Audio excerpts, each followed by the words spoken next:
Wow. Hello, loves. First off, I would like to say thank you. Thank you. Like, you guys. I don't even know how many subscribers I have right now because the channel is just growing non-stop. So I would like to say thank you very much for 800 plus subscribers. Like, you guys, you don't know how much that means to me. But I know a lot of you have been waiting for this, so without further ado, let's get into the video, shall we? You guys knew each other? I'm gonna ask. Well, sort of. We got to know each other this morning when he bumped into her on the way to a cafe. What? You asked. But once you caught a glimpse of Kurapika stare, you complied. Oh, yeah, right. I must have been a little more tired than I thought, you said with a nervous laugh. Oh, okay then. I'm hungry, Killua said, rubbing his stomach. Let's go eat something then, Gon replied. You smiled as Gon took Killua's arm and pulled him along the path. You, Kurapika, and Leorio followed behind. Do you even know where you're going? You asked your little brother. No, it's a city. If we continue walking, I'm sure we're bound to hit a restaurant or something like that sooner or later. You face-palmed at your lovesick brother. He was in love and he didn't even know it. You're too caring for your own good, Killua said. When? Leorio called. You turned to look up at the man. Yeah? How old are you? You gasped. Don't you know it's rude to ask a woman her age? But you're not a woman, Kurapika snickered. My bad, Leorio whispered, too scared about what Kurapika had unleashed. What was that? You turned to the blonde boy on your left, who was looking away with a grin. I mean, if you are, you sure don't act like one. You've got some nerve, buddy. Sorry, I just state facts. I state facts, headass. What does that even mean? He asked. Nothing you'd understand. Why is he being so rude? You thought. Didn't we just make up after he... You thought back to the moment of Kurapika's hand circling your neck. It barely went all the way around. His fingertips just inches away from each other. Then the touch of his other hand on your back. The feeling was immaculate. It felt almost natural. What? No, Wyan, your head hasn't been screwed on straight ever since you came into contact with this bloody maniac. What has he done to you? You argued with yourself, shaking your head rapidly with your eyes closed, that you almost walked right in front of Leorio. Oh, are you okay? He asked, holding your hand to keep you from falling. Oh yeah, I was in my head, sorry about that. You spoke softly. It's fine, Leorio responded. Kurapika watched it all. He was wondering what had you so cooped up in your mind. Wait, no, why was he thinking about this? It's not as if he cared in the first place. The only thing he wants is to wipe out the spiders. Yes, that is his main goal. Not some silly girl, even if she was pretty. Watch where you're going, Kurapika, you yelled. He almost ran into Gon because he was walking faster than usual. Looks like whatever had you in a tizzy caught up with him, Leorio joked. Kurapika glared at him, but slowed down his movements. Oh look, Gon shouted, pointing toward the deli delicious. Oh yum, you said, making googly eyes at the sandwiches. What's with that face? Kurapika asked, chuckling a little. You pouted. What, is there something wrong with it? No, actually it's adorable. Wait, why did I just think that? I don't care if it's cute. It's weird, he said, pointing. Huh? Big Sis makes the cutest faces. What do you mean it's weird? Gon chirped. Never mind, Kurapika said, wiping his tears away. I didn't think it was that funny, you said under your breath. The five of you walked into the shop and sat down. A waiter approached you and asked for your order. May I have a medium-sized chicken chipotle? Is that good? Killua asked. You nodded, making googly eyes again. Okay, I'll have that. I'll get what he's getting, Gon said. Okay, well, can you make that 4? Leorio said. I'll have classic turkey. The waiter nodded and walked towards the back of the store. You're so plain. No, I just like the simple things. You rolled your eyes again and said, I have to go to the restroom. You turned to the boy sitting next to you. Can you move? I'm too lazy. Are you serious?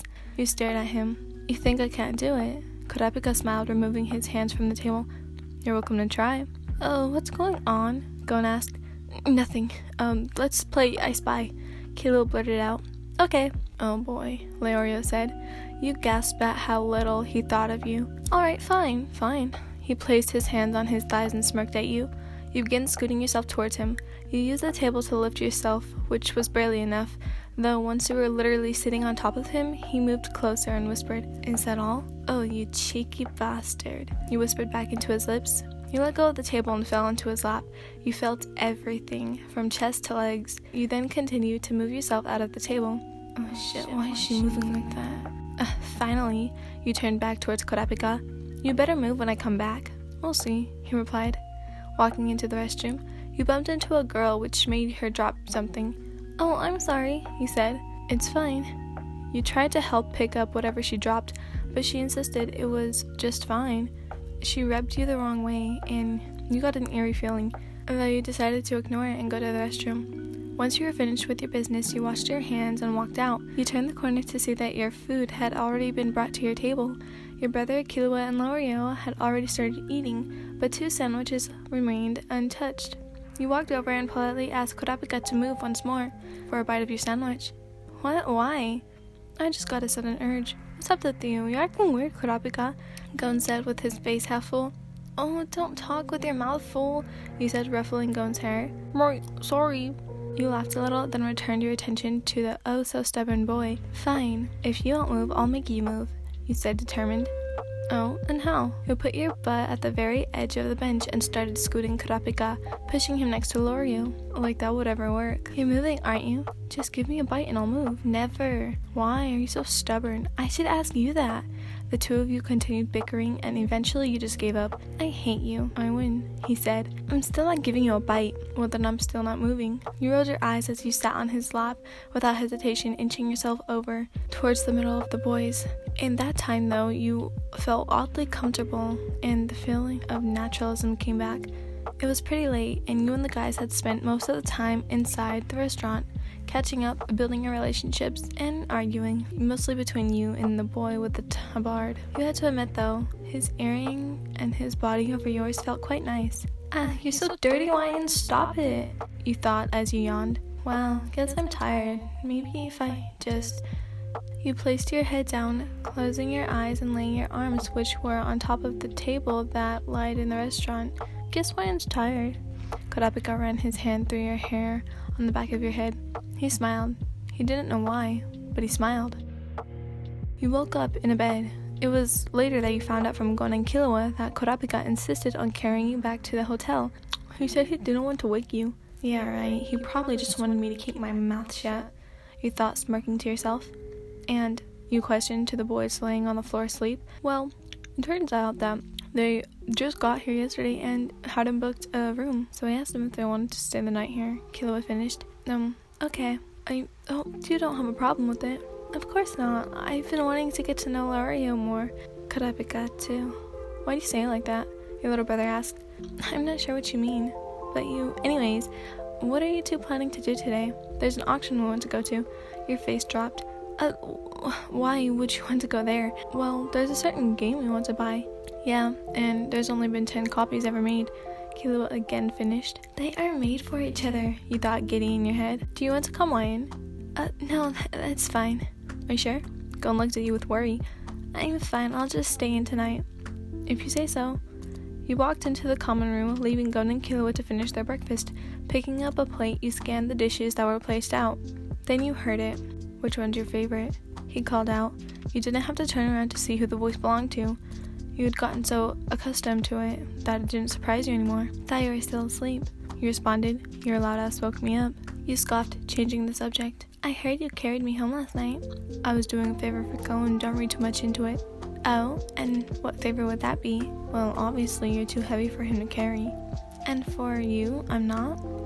The line kept moving, as did you and as did he. Well, considering my background, he pulled you in, which surprised you. He heard a gasp from his lips as he let his head hover above your neck and right behind your ear. Yes, was all that left his mouth. Hi guys, I'm so sorry that my voice got like this. Anyways, I hope you enjoyed the story. This was chapter 2, and I know it was quite a bit shorter than the other one, and for that I'm sorry. But I hope you enjoyed. Goodbye, loves. All the girls are looking fine, but you're the only one on my mind. La-di-da-da-da-do, there's only me, there's